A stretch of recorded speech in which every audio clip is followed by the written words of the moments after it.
Buona giornata dalla redazione di Media Web TV Europe. Oggi fari puntati sulla presentazione del nuovo tour che ci vedrà protagonisti a partire dal 25 gennaio nei Paesi Bassi a nord dell'Europa, con le meraviglie del Belgio, dell'Olanda, del Lussemburgo. Sarebbe pressoché impossibile pensare all'Europa senza questi paesi.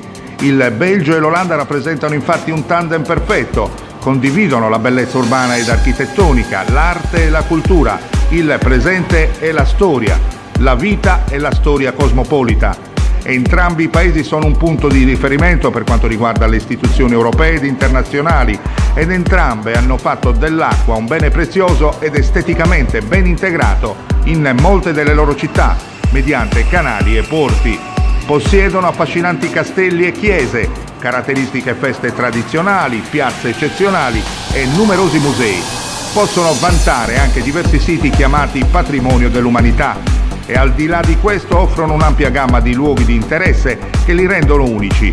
Il Belgio ospita affascinanti borghi medievali ben conservati come Gand e Bruges, oltre a Bruxelles che ospita una delle piazze più belle al mondo.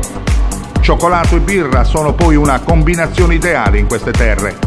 L'Olanda è nota invece per i tipici mulini a vento, per i paesaggi multicolori e le loro distese di tulipani e vanta città cosmopolite come Amsterdam, con il suo punto principale in qualità di capitale, del suo quartiere a luci rosse e per le numerosissime biciclette. Il formaggio e poi la ciliegina sulla torta per i buongustai.